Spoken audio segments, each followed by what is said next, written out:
And before we get into digital technology and things like that, and Hugh, you came from a family who were very involved in the arts and culture.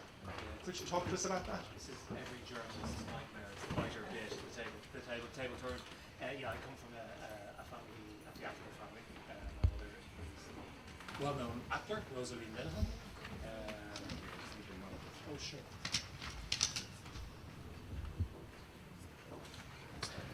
So you missed all that, so I can move on to the job. My mother is Linehan, the well-known actor. My father, Fergus, was a journalist, arts editor of the Irish Times for many years, but also wrote plenty of comic material, mostly for herself and Des Kill, on radio and occasionally on TV, and a lot on stage. Lots of reviews down the years, and in more recent years, as in the more last 20 years or so, I suppose, my mother is probably better known as a quote unquote serious actor. And she was a comic actor, of course, back in the 60s and 70s. Yeah. Isn't it? Yeah. She went over to the dark side. She, Yeah. she started doing Chekhov and Tom Murphy and all kinds of things, Brian Friel and so on and so forth. Although I think she will always still say that comedy is harder work. Sure. And your dad, Hugh, he was arts editor of the Irish Times. Yes, my dad was film critic at one point, and I ended up being film critic in the Irish Times at one point as well. And he was arts editor in the Irish Times too. I'm not sure how to put this. I hope they're not watching. I think they're in London. He's more self-effacing than my mother, and lots of people weren't aware that he was writing all this material for her down the years. In fact, when I was growing up, I think half the people thought that my father was Des Kill. Which, of course, would be everybody's dream to have their father being Des Kill, but he isn't. Sure. At least not as far as I know. And your brothers, Hugh, but both of them are in the arts as well. Yes, Conor is a musician, a pianist, does a lot of work in theatre, in the Abbey and the Gate, as well as being a concert pianist and a classical pianist and teaches. Sure. And Fergus was director of the Theatre Festival, the Dublin Theatre Festival for many years, and then went on to be director of the Sydney Arts Festival for several years, and is now, I suppose he's a kind of cultural impresario. He describes himself as a truffle hunter for cultural artifacts. He has the very difficult job of travelling around the world, finding interesting new theatre companies and hooking them up with arts festivals around the world.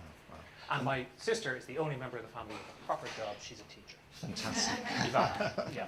And the family from Blackrock, Hugh, Yes. and you went to New Park. I went to New Park, Yeah. indeed. Yes, a very different. very rigorous, highly religious Absolutely. school. We all had to wear Absolutely. uniforms all the time. I'm sure Yeah. you all know about New Park. But in Maybe interesting it's known times. as So the Mount that Temple. was in the 70s. Is that?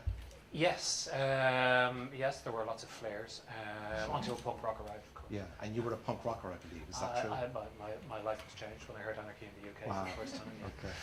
Yeah. So the other cultural references at the time, Hugh, or what was? Well, you know, there's a I mean, lot punk of rock was obviously huge, and that sort of transformed a lot of people. But yeah, definitely. I think I come from a family of readers, so I mean, definitely influenced by fiction. The influence of cinema was very strong on me. When I was growing up, my father was a director of the old Irish Film Theatre. I'm not sure if you remember it. It's where the Sugar Club is now, and it was the only place, I think, really where art house cinema was shown in Dublin at the time. So I have memory of being brought along at an inappropriate age to watch very disturbing Fassbender films and things like that. So that obviously left a scar on my psyche. The one thing I didn't end up liking was the theatre. I just have memories as a child of being brought to first nights, and I still have a phobia about first nights. I'll happily go to plays at times, but I think first nights they're always the worst time to see a play, and then you've got to tell everybody they were wonderful afterwards. And it's, I prefer to go to the second night. Sure. And Irish society at the time, Hugh. I mean, before we get into the Irish Times and more serious topics, but I mean, Irish culture at the time was going through a difficult time. Irish society was going through a difficult time. When is it not? Yeah, good question. I tried this on you before and I gave you the same answer. Yeah, I'm a citizen of the Republic of Dún Laoghaire, which is in many ways quite different from the rest of Ireland. Sure. In that, unlike lots of other people my age, I had little or no experiences, negative or otherwise, of interaction with the Catholic Church and some of the forms which have been revealed to us in recent years. So I couldn't really say that I have the very strong feelings, which you still see represented very strongly in the media, for example, and in cultural circles. And I know you've talked to Mannix Flynn about his experiences could hardly be more removed from my comfortable middle class experiences in South Dublin in the 1970s. I suppose because I was, my parents would tell you, a rather difficult young teenager, I would have taken a bit against the sort of liberal consensus, which would have been pretty common in New Park at the time. Not to swing to the extreme right or anything like that, but a sort of a general acceptance that, you know, everything would be nice if everybody was progressive and liberal and was tolerant of everything. And then before you went to Trinity, so we're in the late we're in the late 70s early now. 80s now. Yeah. Early 80s. So at that time, in California, Steve Jobs and Bill Gates were fighting it out. We didn't know much about that here at the time. I knew nothing No about one it. knew anything about it. No, nothing. No, nothing at all. I think my cultural reference points would have been music and cinema and literature at that point. I don't think I saw an Apple Mac till the second half of the 80s. Yeah. You know. If you had to choose at the time, or if you I mean, I know obviously lots happened since then, and we'll go on to that in a few moments. But I sense a difficult question coming. Steve Jobs or Bill Gates? The obvious answer is Steve Jobs. I do have a kind of concern about the control freakery of Steve Jobs. Of course, it ends up, the outcome of it is these fantastic artifacts, which I'm very, very fond of. I have one of them in my pocket and another one in my bag behind the scene. But sure. I am also slightly drawn to the kind of the philosophy of the open web, if you like, which the Apple concept is kind of antithetical to. Apple is all about the walled garden, we'll design it all and serve your every need. And the idea of the open web and on sharing information in a much more open way is also attractive. But mind you, Bill Gates isn't very big on that either, is it? So it's a kind of a Hobson's choice here, so we'll go for Joe. Sure. Because he makes nicer things. Before we go there, I have an information technology question. For the audience, and it might be a nice time before we go into that. But so this is going to be an audience participation, an audience question, and the prize is 1 year's subscription to irishtimes.com. So you'll go straight into Hugh's world. But this was talking about information technology, and I want you to tell me who said this. And what were they talking about? What information technology were they talking about?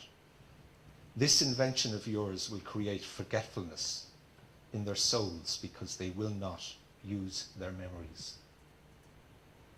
Who said that about an information technology? This invention of yours will create forgetfulness in their souls because they will not use their memories. It was a long time ago. It was a long time ago. He came from a country that is in the news a lot these days. He came from a country that's in the news. Well, maybe no one's going to win the prize, and I'm afraid we're going to have to. But it was Plato said it, and he was talking about a new information technology at the time called the Greek alphabet. And his great concern was that people would move from the spoken word to the written word. And what he was afraid of was, in conversation with Socrates, I think at the time, he was afraid that this information technology would have a very dampening impact. But here's someone who felt the fear and did it anyway, and of information technology. And from Trinity, you went into the film business? Yeah, after faffing around for a bit, as people do sometimes in their early 20s in America and a few other places. Yeah, I came back and started working in freelance film production. As an assistant director and a location manager, which was a great education actually in the world of media and cultural creativity. And there was an interesting sort of ferment at the time because the film board had just been shut down. It was that post 1987 kind of period. But ironically, if people who are old enough to remember, that was the point in time. Well, Neil Jordan and Jim Sheridan started having their great successes, and a lot of very interesting films were made. And I was lucky enough to work on films such as The Dead and The Commitments and Into the West. And I ended up, despite myself, it was nothing to do with me, but quite a good CV there. Okay. But had you been involved in journalism before that, Hugh, or? No, not at all. And then how did the Irish Times come about? Arising out of my interest in film production, I started getting involved in making no-budget short films, essentially, and through that I became involved with Filmbase, which is an organisation located next to the IFI, which is a resource for independent filmmakers. Through that, I started writing for their magazine, which became known as Film Ireland, Through that, I ended up becoming editor of Film Ireland. And as I was editor of Film Ireland, Michael Dwyer, who was then the film critic of the Irish Times, much lamented, unfortunately died a couple of years ago, a good friend, asked me to start contributing to the film columns of the Irish Times. So that's sort of how it came about. I gradually migrated from one world into another. The Irish Times is driven by quite a strong ethos and value system. I mean, if you go onto irishtimes.com, you can get to the Articles of Association, and they talk about its role as a serious newspaper and about its ethos. Was that something that influenced you? I mean, obviously coming from your dad and the family, but from a journalistic point of view. Well, I think anybody starting out in something like journalism is going to go wherever the work takes them, first of all. But I think I choose my words carefully here, because the Irish Times is sometimes accused of arrogance or smugness. But I do honestly think that any serious journalist looking to work in Ireland, the Irish Times would be their first port of call if they had the choice. That's absolutely true. I think it stands for the best standards possible. That doesn't mean it always achieves them, but I think it makes a very honest effort to try and achieve them. Yes, you're right. The Irish Times is part of my life. It came into, I was reading it for as long as I can remember, going back as long as I can remember. So it was a sort of there was a natural thing there anyway. And I certainly feel, and I've always felt very comfortable within it. It's a very civilized institution. It still, I believe, treats its employees very well, and that forms part of its ethos too. And I think that the principles which it stands for are as important today as when those Articles of Association were first written. Yeah, and those principles, I mean, I get a sense that certainly with a lot of what Kevin O'Sullivan is talking about at the moment, that the Irish Times is trying to make sure that where it locates in the digital world is driven by that value system. Is that a fair comment? Oh, absolutely, absolutely. And I don't think that anything that's happening in the technological disruption which we're seeing in our industry at the moment invalidates any of those principles at all. In fact, it possibly strengthens them. Something it certainly does force us to do is to examine them more closely than perhaps we might do otherwise. That we have to look at them rather than take them for granted, because we are faced, and there is no doubt about this, because we are faced, if you like, with an existential threat to our further existence. It does force one to go back to basics and ask those sort of questions about who we are, what we're doing, why we're doing it, and how we can continue doing it. Yeah. And at the same time, I think Kevin was talking recently at the Media Futures Conference, and he said that digital is at the core of the Irish Times. Yes. He talked about the new content management system and about the comments and moderating system that's very close to your heart. Could you talk to us about that? Well, as Kevin said at that conference, which was a couple of weeks ago, he is very committed to a concept of the Irish Times as a multimedia organisation, as opposed to being, let's say, a newspaper with some digital stuff on the side. And that's a really fundamental change for us in the newspaper and the way we do our work and the way we're going to do it into the future. Because while the Irish Times was a groundbreaker, in that it was one of the first newspapers in these islands to go online in 1996. It's time for it to make a leap now and to stop just being a newspaper that puts its content online with some other things like breaking news and blogs, and to start from every day to be thinking as much digitally as it does in terms of print. And the new content management system which you referred to is very integral to that. We're working very intensively over the last 2 weeks or so with the providers in terms of defining how we're going to change our work in the Irish Times, but always in terms of what it means in terms of output and what it means for our audience. And increasingly we talk about our audience rather than our readers. Okay. So new content management system is absolutely key to what you're doing, and that facilitates the comments and moderating system. Well, those two things are slightly different, and it's, we have other developments going on all the time.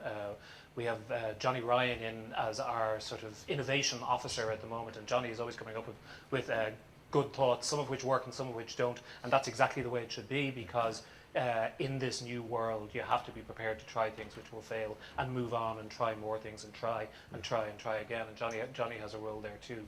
But it's undoubtedly true that what the management system will allow us to do is to take full advantage of the way in which the web can allow you to group stuff according to metadata, to weave multimedia into text, to marry the two together, to tell stories in new ways, in interactive ways, use data in terms of interactive graphics, and allow people to kind of engage with our content, a whole new kind of And that's on the technical side, because I think at the same conference, I don't know whether it was Kevin or maybe you were talking about, from an Irish Times point of view, the idea that information is cheap, leading to white noise.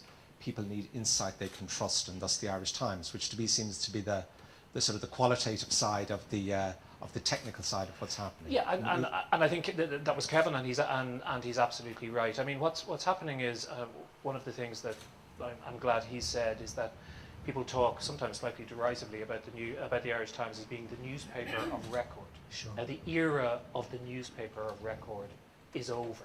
You know, there are certain things that as a newspaper we used to do that in my view, there is no need for us to do them anymore.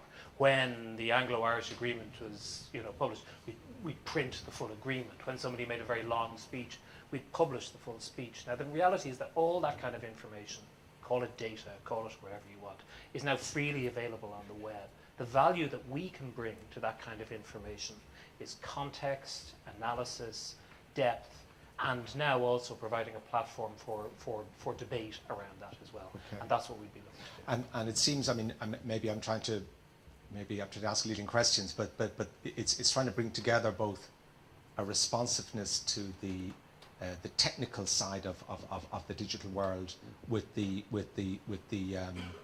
core values of the newspaper. I mean, if you go back, if you look at the articles of association of the Irish Times, which are written on the website, and it talks about an independent newspaper primarily concerned with serious issues for both the benefit of the community. It goes on to talk about an editorial policy that supports constitutional democracy, the progressive achievement of social justice, etc., etc. Now, they were valid in the 1950s, they were valid in the 1960s, and they're equally valid now. But they seem to sit quite comfortably, or it seems to me that there's sort of a coming together of that that sort of creative side and the technical side back into the core values. Yes, and it's impossible to, and it would be a mistake to try and put a divide between the two. Those principles are very important. There's a couple more there which I think are particularly important, which you didn't mention there, which are about making sure that minority voices are recognised and are reflected. And there's a cultural remit, which in my view is also very important as well. But what's happening at the moment, and I know we're going to go on and talk a little bit more about technological disruption, is that, if you like, the world of journalism, which is rooted in the humanities and the idea of storytelling and creating a story and a narrative arc and so on and so forth, and that's what an article is coming to grips with the world of technology, which is really derived more out of concepts originally of mathematics and engineering and so on and so forth. But data is data, and you can actually tell all kinds of stories either using data tools like graphics and so on and so forth, or you can bring this data in and you can say, you mentioned white noise earlier, or Kevin mentioned white noise. In this fog of information, with this blizzard of data coming at us all the time, our job is to make sense out of it. So are there new ways in which you can make sense out of data? Well, is there a way in which you can make sense out of what has happened to this country over the last 5 or 6 years? Is there lurking within the data, the financial data, the government records, if you can get access to them, which is a problem sometimes, in the data about the behaviour of population? Can you actually find new ways to tell stories that make sense, that explain to people why we are where we are right now, and perhaps what kind of decisions we might make to get to wherever it is we want to go in the future? Mm-hmm. I mean, it certainly impresses me hugely, and I mean, it's the feeling I get that there's a genuine commitment in the Irish Times around what you're talking about. It seems to be missing in a lot of the other media entities. I mean, we'll come on, as I say, and talk specifically about what's happening in the digital world, but it seems to me, and maybe it's unfair to ask you, but some of the other media organisations, obviously independent newspapers comes to mind, that they're finding it incredibly difficult to find that kind of a driving ethos, because maybe because of a lack of core values, or maybe an underinvestment in technology, or a lack of understanding, or... I'd be very hesitant to comment on the independence core values. I'm sure, I know there are lots of people there who have very strong core values as well. I think, personally, the organisation itself, looking at it from the outside, has been sort of frozen because of the great sort of battle of wills which has been happening there over the last couple of years, Sure. and it's had difficulties with that. The Irish Independent is still the most popular broadsheet newspaper in the country in terms of its circulation, and from a business perspective in the Irish Times, we have to recognise that, respect it, and deal with Sure. it on a day-to-day basis. And the other problem it has, and God knows we all have our problems in the newspaper business at the moment, the other problem the Independent has is more similar to what you'd see in America a lot, which is that it was over-leveraged, that it was a viable, successful business, and too much money was taken out of it, and now in the hard times, it's finding it very difficult to make ends meet. Sure. That's my business idiot's analysis of Well, business it seems reasonable. It also seems very aligned. When we were talking recently, you referred to Tim Wu's book, The Rise and Fall of Information Empires. And that's getting a lot of notoriety at the moment. And as I understand it, what Tim Wu was trying to get to is that he is suggesting that the internet is going through that kind of or that all information technology, whether it was the alphabet and what maybe happened politically at that stage, but if you take information technology in the 20th century, that they go through this inevitable cycle from great invention, great excitement, open to closed to the controlling, and ultimately to the corporate dominance or state dominance. Or a new hegemony, I think is really what he suggests. For anybody who hasn't read it, and it's well worth reading, he looks at other information technologies, mostly from the late 19th and early 20th century, like the telephone, radio, television, looks at their initial emergence, what happened to them over the first few years, and how they ended up when they kind of achieved the kind of broad penetration of society. And when he looks at them, he suggests that there are different phases, and among those phases are, first of all, the thing, whatever that thing may be, is invented, and there's great excitement among a tiny number of people because they can see it's going to change the world, but most people can't see it. And then there is a period of adoption when it spreads out into society, and piracy, when everybody is using it, but there's no laws around it all, and people are frantically trying to claim royalties and copyright, and it all ends up in court, and there's talk of piracy of various forms or another. And then there's a period of settling. And what he argues is that the state has a role to play in that. And these are all American examples he's looking at, by the way. We don't normally think of the state as having such an interventionist role in the US. But he argues that in each case, the state, by virtue of setting laws or antitrust laws or various other things, is complicit in setting up a new power structure, which in the case of the telephone system in the States ended up setting up with AT&T, which in the case of broadcasting ended up with the big channels, the CBS, NBC, and ABCs. And he argues that there is a sort of a natural transition that takes place, and he looks at whether this is going to work in. That sounds nice. He looks at whether this is going to happen with the internet. Now, it should be said that he is a polemicist for the free and open web himself, and is very much a protagonist on behalf of Google. But it's a very interesting analysis, because if you look at what's happened with online over the last 20 years, you can see those phases, and you can ask yourself, where are we now in that cycle? Because they're all recognizable: the early adoption, the excitement, then spreading out, then the period of complete disruption, the accusations of piracy, everything ending up in court, which is kind of where we are at the moment. Which he says that's exactly where we are at the moment. Yes. And he talks about, I think him or one of his friends being in a room with senior executives from Google, Facebook, Apple, Microsoft, and Amazon, and all five of them were being sued or suing each other. Yes. And that's actually what's happening at the moment. Where do you see we are in that cycle at the moment? I think it's a bit like, if anybody knows the history of the movie industry, all these people went off to California, actually, which is where all the Silicon Valley people are now, but they're in Northern California. But a bunch of people went off to Southern California and set up Hollywood because of the patent laws in New York, and we're just around that kind of point, I think. I think you are going to see new legal structures emerge. Now, that doesn't mean that everything is going to be shut down and the internet as we know it is going to be shut down. To me, that doesn't seem to be realistic, but or indeed desirable.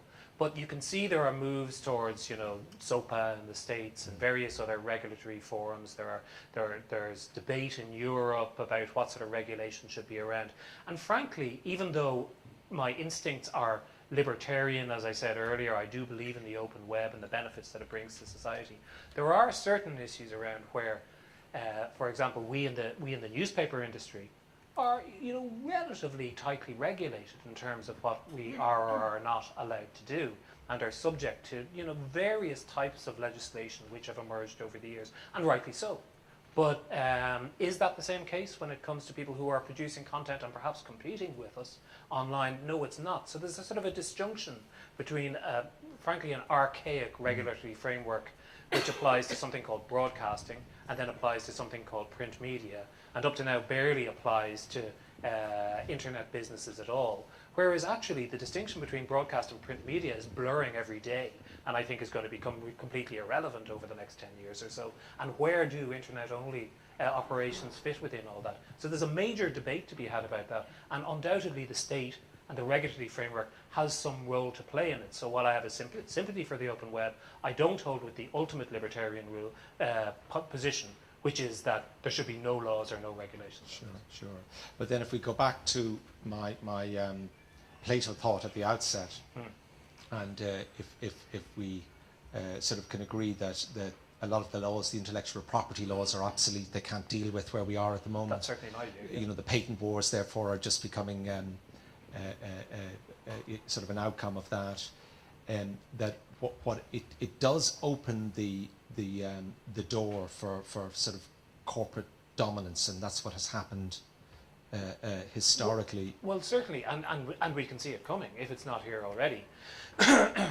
Excuse me. I mean, it's one thing to say that everybody should be free to do whatever they want on the internet, but who are the people who's actually benefiting the most from the current structures?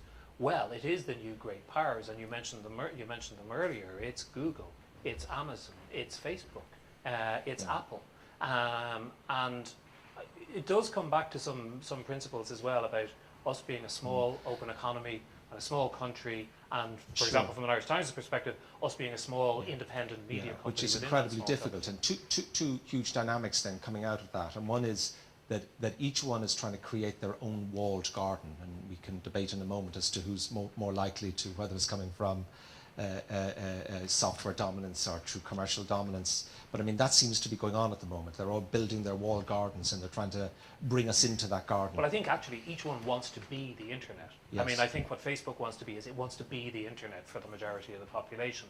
And in a way, that's what Apple wants to do as well for at least a segment of the population. Whether they succeed is another matter. And one of the other big dynamics in that, and obviously a huge dynamic for the newspaper industry, which we'll come on and talk about in a couple of moments, is where are the toll booths, where are the charging booths as you go through that? Because they almost, a lot of those big companies almost have a vested interest not to go along with the protocols of charging, because they want to create their own charging mechanism, which makes it very, very difficult for whole sectors like the newspaper industry, or particular newspapers like the Irish Times, to be commercially viable in that new world. Well, the issue of paying for content is a complex one. It's the newspapers have gone through swings and roundabouts on this over the last 10 or 15 years. The Irish Times itself has done so. It was free for the first 6 years of its existence. It went behind a paywall for 6 years, and for the last 4 years or so, it's been free again. I speak about the website. We have certain services that we charge for through Kindle and the e-paper and so on and so forth. But what's the best model, and how do we persuade people that it's the best model? The second part of that question is the most important one. A lot of journalists and people in the content creation industry, if you like, say things like people should pay for content. It costs money to create content, so therefore people should pay for content. And on the face of it, that sounds like a very reasonable proposition. The difficulty is that it's a philosophical proposition rather than a business proposition. People will pay for content would be a business proposition. People should pay for content is a philosophical proposition. And philosophy doesn't butter your toast, frankly. And the reality is that experience, including our experience at the Irish Times, has been that it's a very small, for a variety of reasons, currently, it's a very small subset of your online audience who are prepared to go so far as to make a purchase decision for content. That may change, though. It is a fluid environment. Yeah, all the experience seems to be, though, that people will not pay if they don't have to pay. And if you have that dynamic going on the one hand, and on the other hand you have all of these huge corporates with obscene amounts of money Sure. Available to them, and that they can manage to play this holding game to try and dominate the internet, it makes it incredibly difficult for small and medium organisations, to survive in that world. Well, I mean, nobody said it was easy. Yes. No, I mean, I don't want to be. It's extremely serious. Lots of us, or when I say us, I mean media organisations, we look to some of these companies as possibly providing a way forward for us, which wasn't there previously. So, our Kindle product is growing in size, and that's through Amazon.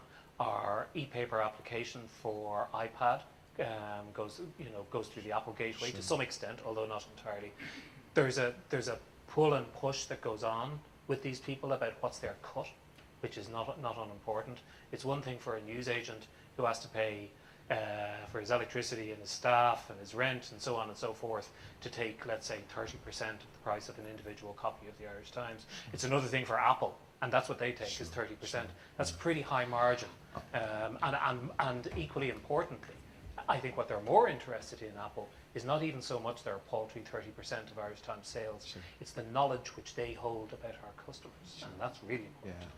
Yeah. And on that note, I mean, I think another, if what we've talked about already isn't complicated enough, sort of another interesting line of thinking that we all know is coming, but Eric Jackson in a recent article in Forbes talked about the idea that Web 3.0 is never going to happen because clearly social is the dominant force on the web at the moment, and Facebook is the dominant company. But you wouldn't want to have bought shares last week. You wouldn't want to have bought shares last week, and at $1 billion per percentage point. I mean, the numbers are just absolutely astronomical. But equally, as we know, in the first quarter of this year, Facebook's revenues were down on the previous quarter, and that's why the share price is suffering at the moment. And the reason for that is because about 50% of all browsers are now mobile browsers.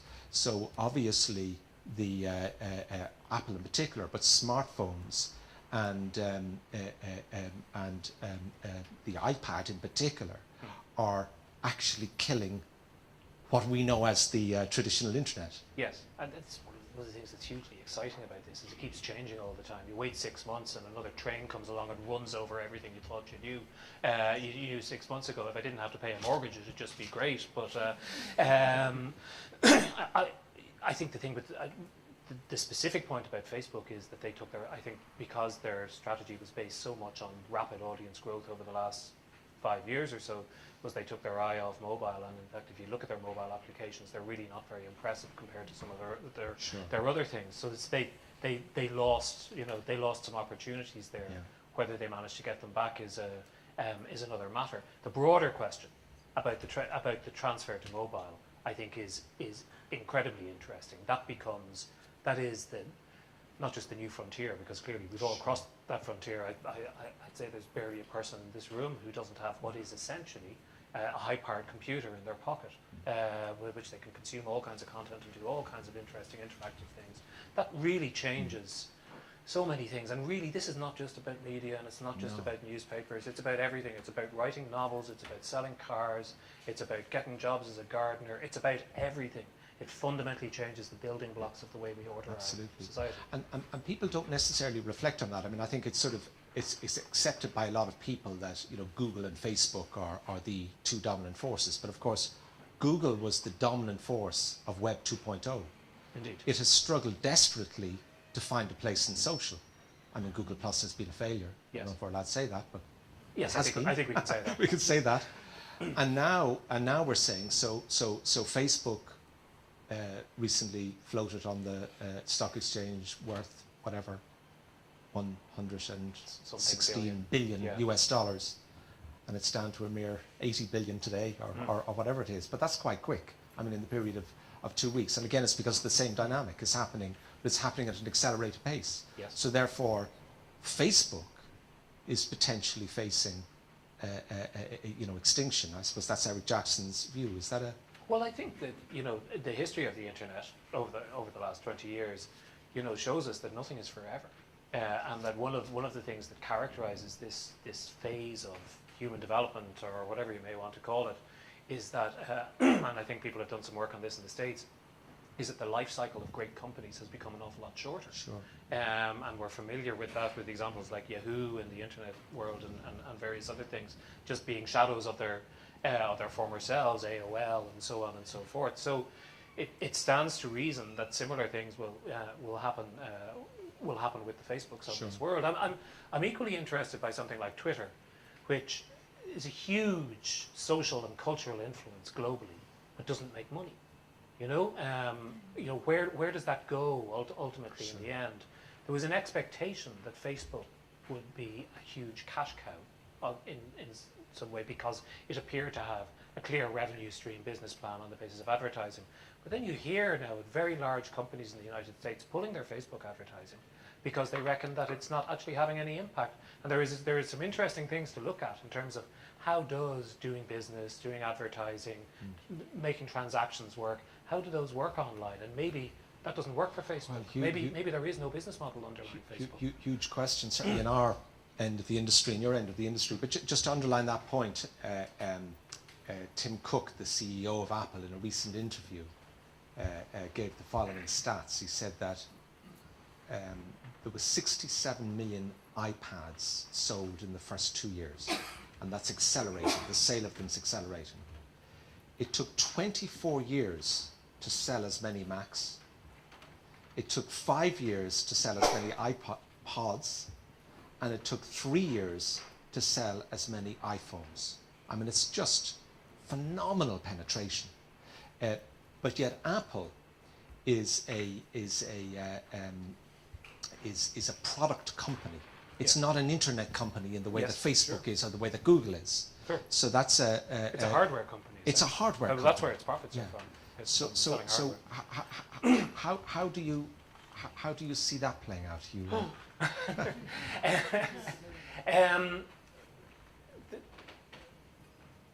The genius of it, the genius of Steve Jobs and I presume Tim Cook and a number of other people there, is that they managed to make these devices, and I see Apple laptops and things around here as well, just so much more attractive to the consumer than their rival competitors, and that's still the case. How did they manage to do that? Well, one of the things that's a bit heartening, I suppose, about the Apple history of the last few years is that things which perhaps were thought to be of declining importance proved still to be really bloody important. Good industrial design, is extremely important, both in terms of the tactile feel of the physical object itself and the way in which it proposes its interaction with you. The whole invention of the touch screen and the way that works is absolutely genius. I have a slight bee in my bonnet about Apple because I think they've gone off the boil design-wise in terms of their software over the last few years, but that's another matter. I suppose you could say that if you looked at those big giants, Amazon is rooted in being a retailer of content. Apple is rooted in being a seller of hardware. Facebook is rooted in social. Are Microsoft still a big giant anymore? I don't know. What do you think? Well, I mean, that's one way to look at it. I suppose another way to look at it is that Microsoft defined Web 1.0. They defined the desktop era. So if you look at it in a linear way as well, then Google defined Web 2.0, and search became the dominant thing. Then Facebook, we'll come back to Twitter in a couple of moments, and maybe we'll go over to Twitter in a couple of moments, are the dominant force in the current wave, which is the social wave, which is the dominant force at the moment, and very challenging for a lot of people because everyone is trying to design their social strategy, but they're trying to define their social strategy, which is being structured by Facebook. Yes. But now Apple has come all the way back again with those phenomenal growth figures, and as you say, it's it's a things company. It's not an internet company. So you end up with this very, very eclectic place, to put it mildly. That's none of us are quite sure what's going to happen in there. But you know, I mean, I love my job in the Irish Times and I love living in Dublin, but if I knew the answers to the implicit questions there, I'd be sitting in an enormous mansion somewhere in Palo Alto or somewhere, and I'd be looking out as I surveyed the world lying at my feet, wouldn't I? Well, because, I mean, things like, you know, Steve Jobs didn't want to have an app store. Yeah. He didn't want to have apps when they launched the iPhone, Yeah. you know, so, Yeah. you know, he didn't know what he was doing. Well, let's come back to newspapers then, and then maybe we'll go over to some Twitter questions. But I think an interesting point for me is that there was almost a vested interest in the Google phase, and certainly the early Facebook phase, to say that newspapers were dead and newspapers were old and newspapers didn't matter, and you know, and we all lived in whatever world we live in. But that isn't reflected by the current numbers. We were talking earlier about, certainly in the States, that the latest Audit Bureau of Circulation numbers, when they're including online circulation, show that newspaper circulation is actually going up, not going down. Well, what's happening, I mean, there are a number of interesting things happening. The circulation figures are now, for the first time, integrating online subscription. In other words, people who pay to access content, be it the Wall Street Journal or the New York Times, or the large number of other newspapers who have gone behind some form of a metered paywall or have announced their intention to do so.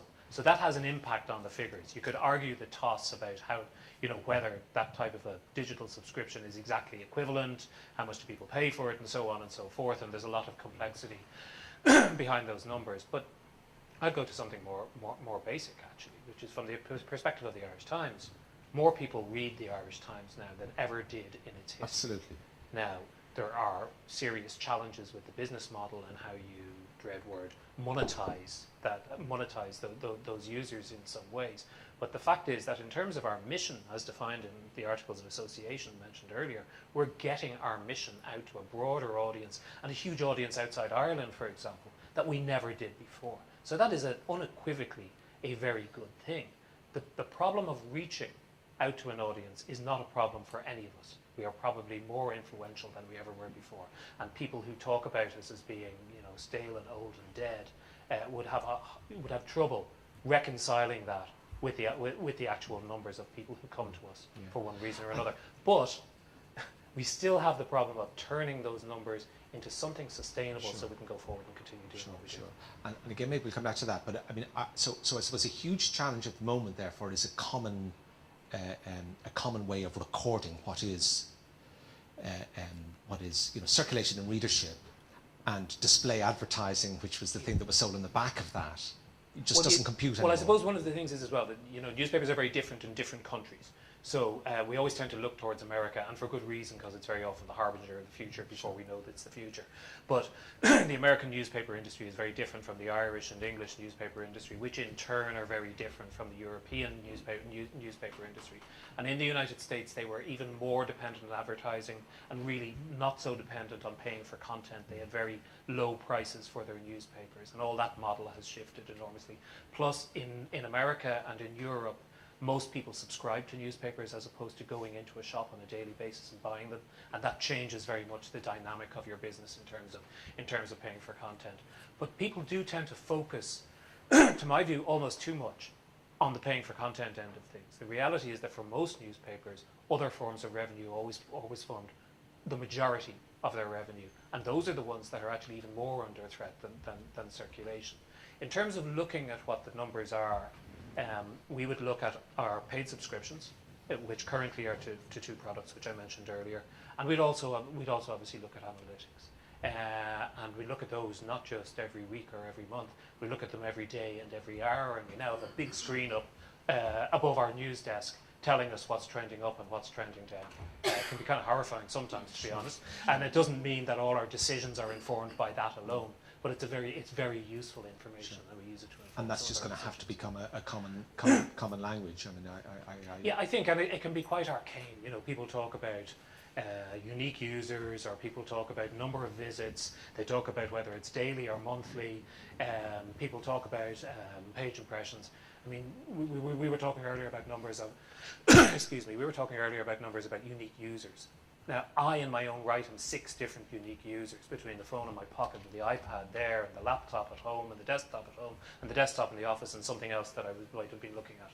You know, so those uniques numbers are pretty kind of meaningless. But even digging into that even further, it seems to me that what's most important to us as newspapers is loyalty and engagement and a relationship with what may be a much smaller number of individuals than these huge numbers. 10,000 people came to us this month, you know, 15,000 people read the Daily Mail every day, fine.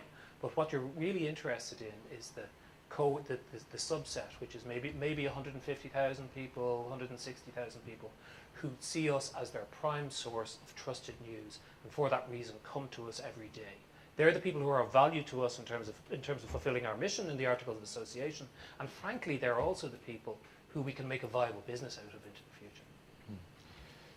I mean, trying to sum that up for the Irish Times then, I mean, there seems to me that there's 4 sort of key pillars at the moment in the strategy for the overall Irish Times, and the first 2 relate to what I think you've just been talking about, although Irish Times people are very self-conscious. You've already rebutted me a bit when I tried to talk about core values and about the, you know, because I you know, and I can understand that, but I do think a very well-known Irish independent journalist said to me sometimes, what is this thing about the Irish Times here? You know, what is it? Somebody said to me, he's not very Irish Times. What is that? And I said, see, if you have to ask, then, you know. Yeah, sure. But I mean, you know, it does seem that there's, in the first instance, there is an incredible focus on the core values about what the newspaper, or whatever term we should use now, is about, and therefore utter clarity about its role within society, and society being a growing thing at the moment. And then a point of view about that, a point of view that you've just been talking about in a world of white noise, as Kevin explains, that people do need insight that they can trust, which is, I think, what you've been talking about. So those first 2 pieces, the core values piece, and then that role of insight and trust, do seem to be very, very, very embedded in the Irish Times.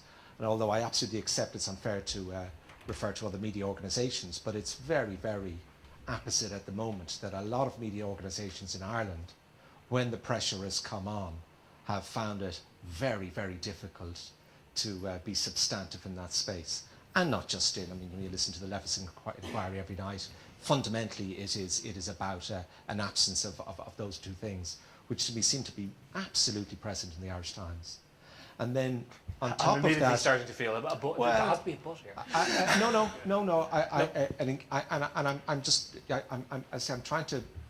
I'm trying to sum it up for myself. Is that, you know, is if I was talking to, you know, I was chatting to Kevin and saying, Kevin, is this about the Irish Times? You know, but the third piece is currently a commitment to, I suppose, the social web in particular. And to participating on the social web and making the content available in the social web, and then I suppose that's the 4th piece, bringing in the new content management system and, you know, responding to digital developments as they happen to make sure that you can respond, you know, to the social web and those issues. So they seem to be 4 key cornerstones. Is that fair? I think so. And in relation to the one you mentioned about the social web, we advertised only last week for what is an entirely new position conceptually within the editorial team of the Irish Times, which is the position of communities editor, which is a overview of everything that we do in social media, plus dealing with what's called user-generated content on our site, which we hope to have more and more of, and essentially will have responsibility, this person, for managing that entirely new 2-way relationship that takes place between our readers and our journalists. Now, that's not to say that there are very traditional ways in which the readers and the journalists have communicated. The Irish Times letters page is a great institution. The letters to the editor is a fantastic institution. It's a barometer of what our readers think about what we're doing. Yeah. But there is a whole, as you know, real-time set of conversations happening now about the events we cover and the opinions we express and the analysis we provide, which can be a huge challenge for journalists who, frankly, are under huge pressure because we are under financial pressure, and like all media organisations, we've had cutbacks in the last while, and everybody is working harder than they ever did before. And now you're saying, and you'll also have to do this, and we are also going to need to do that. But that is the reality of the world in which we now work. And also, it can be incredibly stimulating to move from that monologue to a dialogue relationship. Sure. With But in terms of the beyond the fog type of idea, that there seems to be a cohesiveness or a strategic cohesiveness in those pillars around values, a point of view, engaging in social, and using the technology as it comes forward. And I mean, that is a strategy that I think if most people in the media and media-related industries like ours, in the advertising industry, and certainly advertisers were to follow, that there is the bones of a very clear strategic approach in that. Well, we have a relatively new editor, and we have a relatively new managing director, Liam Kavanagh, and they've worked together to devise this strategy.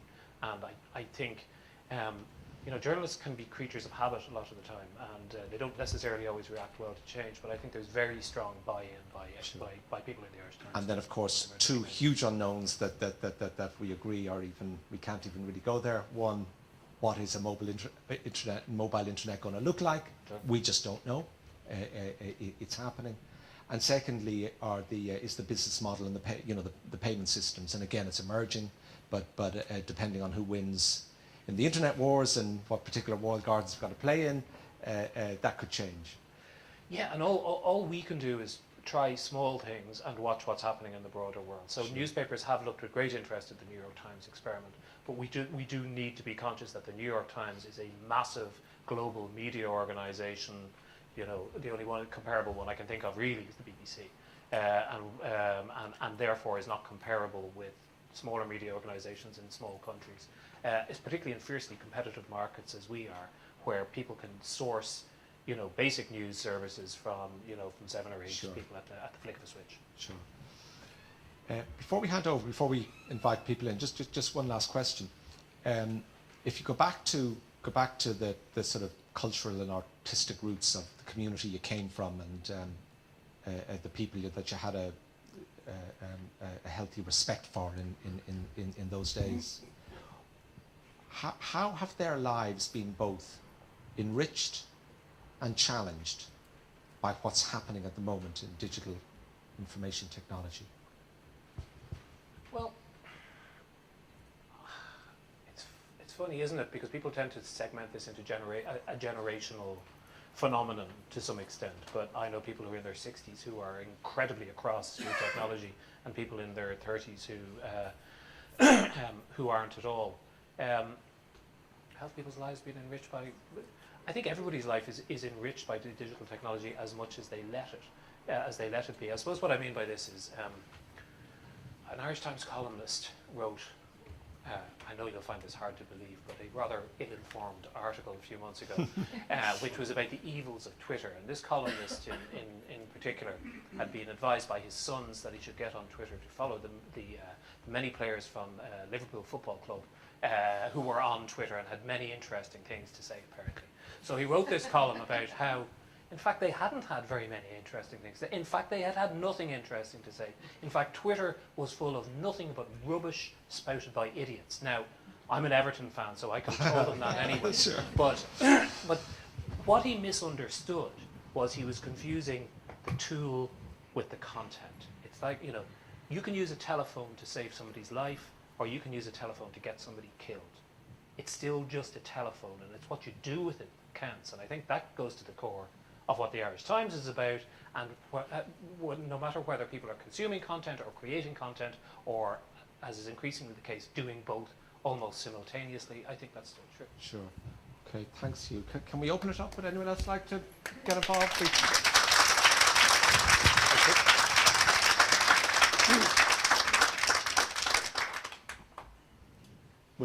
Brendan?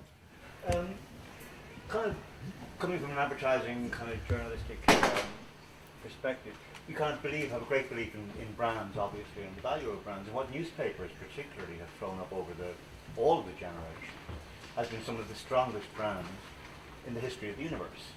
even if they hadn't intended to be that way, what they have created through their own efforts are some of the, whether it's the New York Times, whether it's the Irish Times, whether it's the London Times, whether it's the Sun.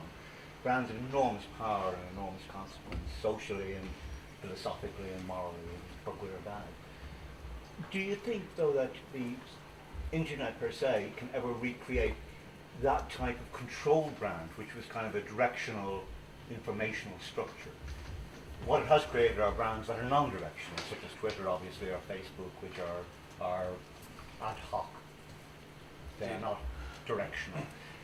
Can that source of direction or control, and this is where I think the story gets kind of interesting, this ability to control the narrative of information, will that ever be creatable, or can it ever be created in an online or an internet world? I think it's unlikely. People talk about unbundling, and we in our industry and the music industry, when it was in its heyday, bundled. It didn't even think about it. It came up with products which had probably originally been defined by the technological limitations of the time. So you could put this many songs onto an LP, or you could fit this many stories onto a page, and with the printing machines of the day you could produce a newspaper of up to 20 pages, and therefore that whole question of how come there's always enough news every day just to fill the newspaper, arose. And then we kind of internalized all that stuff and took it for granted, and then the internet broke all that. And when it broke all that, it probably forever broke some of those really strong connections to certain key brands. Now, whether and how you can build them again, or if you want to, or maybe it's better to put it as reconceptualize what they are on the internet,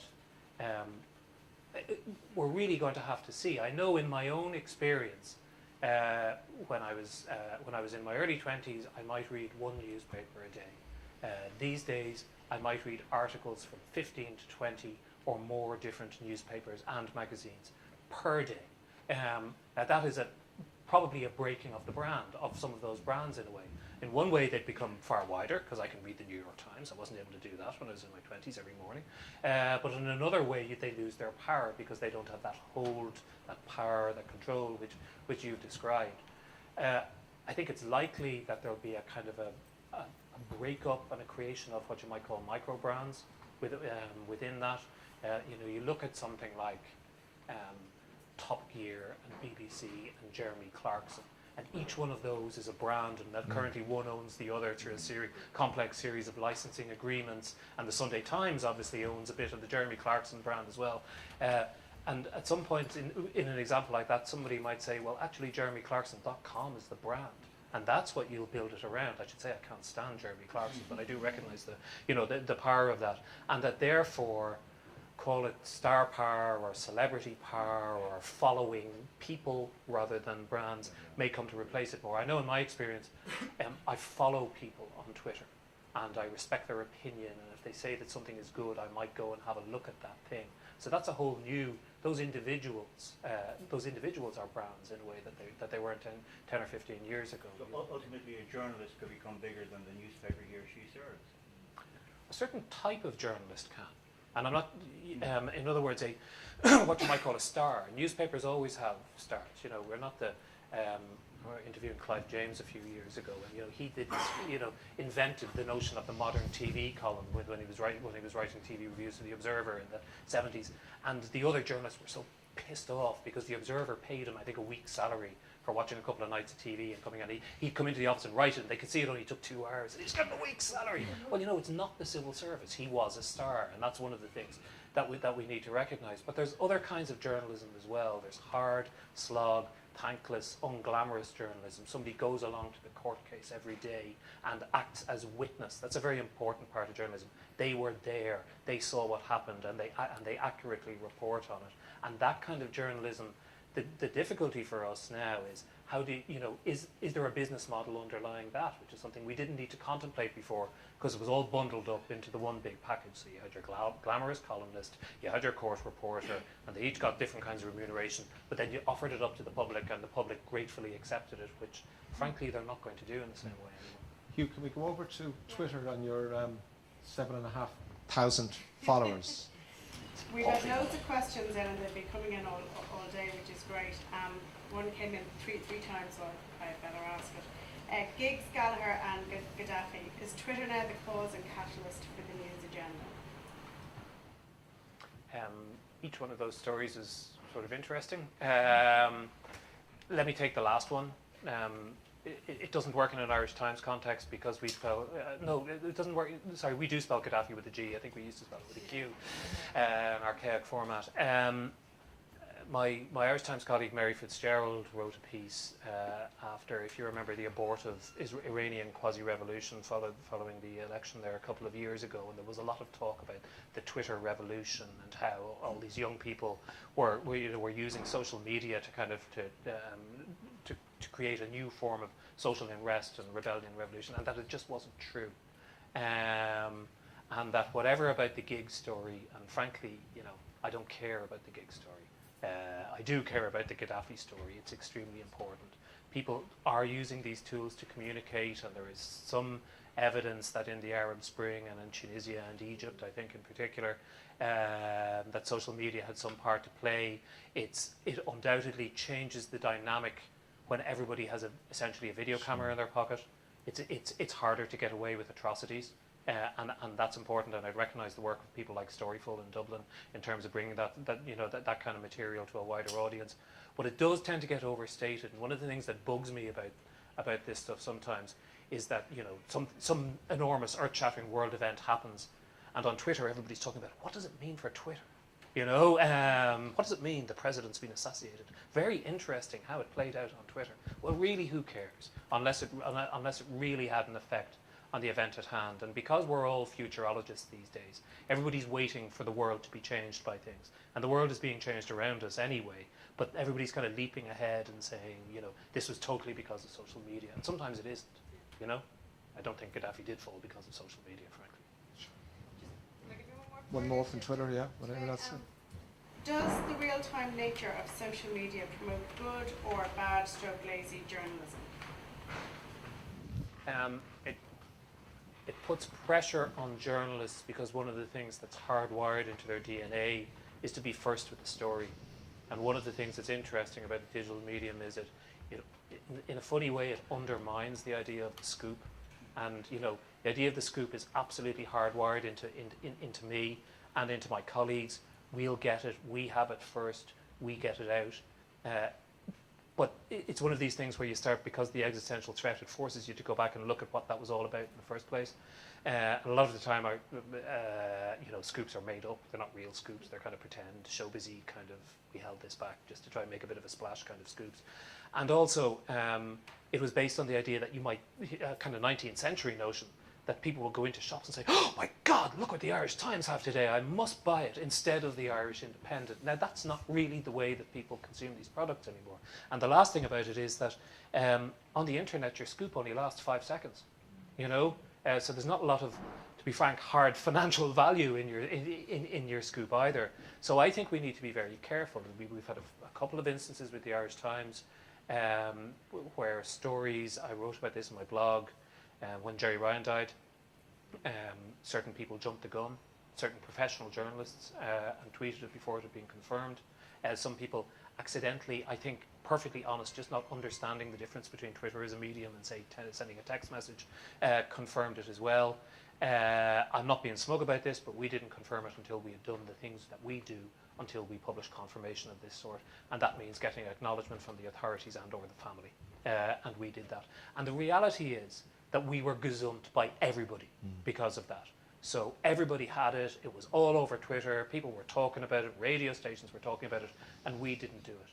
Now, did we lose out because of that? I don't think so. Did we gain because of doing it that way?